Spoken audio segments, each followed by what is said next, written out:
Welcome back. Now, pregnancy loss is something that's not often spoken about, and when it is spoken about or experienced, many people don't really know how to react and respond.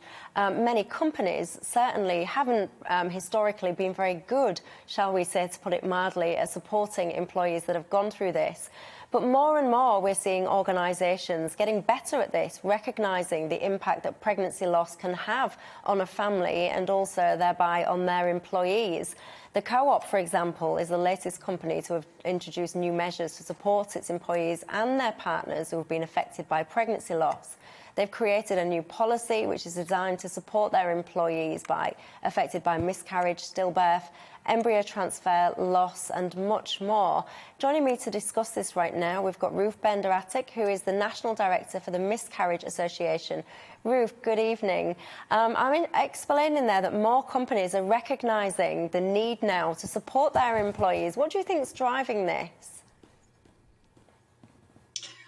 I think it's been happening quietly for quite a while, in a way.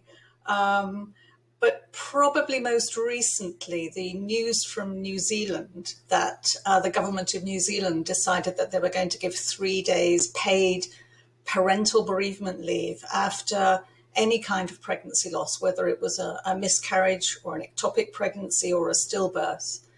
And that seems to have prompted yet more conversation.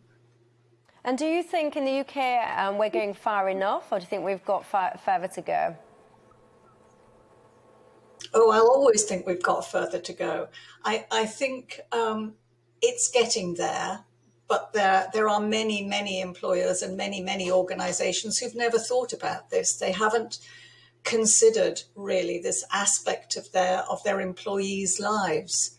And I think it makes sense to do so. If you want to have a workplace where employees feel loyalty to the company, feel committed to the organisation. It could be a public sector organisation.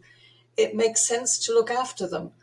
And we've had a year and some of recognising the importance of well-being.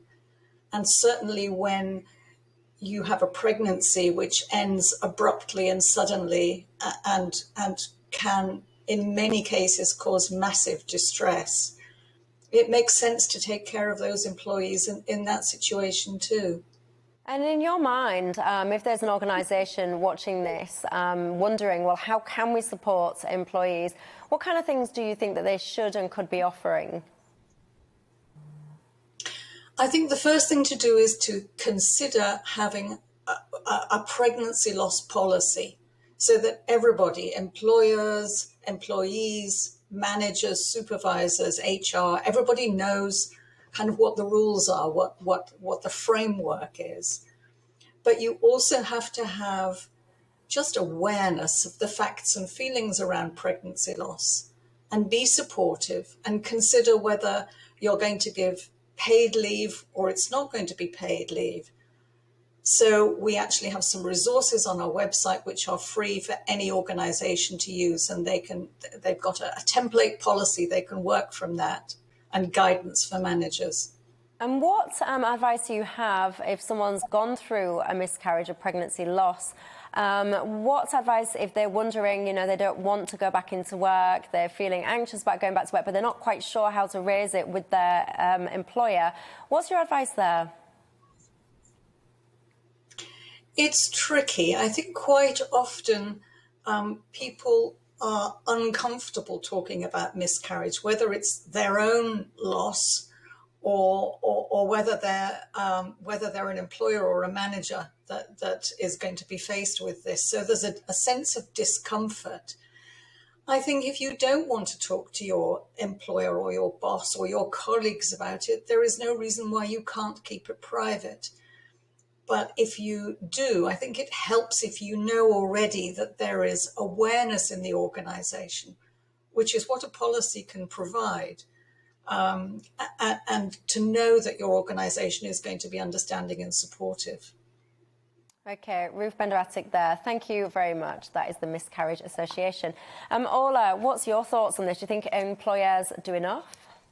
I think there's always more that can be done, because I think it's the after effect of it the emotional impact and everything, and coming back to work and feeling like you have to come back to work because it might be like financial but things that it relates to. I mean, personally, it's not something I would usually speak on, being pregnant, but like I remember I had an experience where I was expected back to work the next day because we had a global meeting, and it was almost like, we understand what's happened, but we would really So you had a miscarriage, you mean? Yeah, we would really wow. appreciate it if you were back in work, and then we can then discuss. Like, it's almost like not acknowledging that almost at that time your world stops. Yeah. So I think employers, even 3 days, I don't think that's enough. Yeah. I don't think 3 days is enough.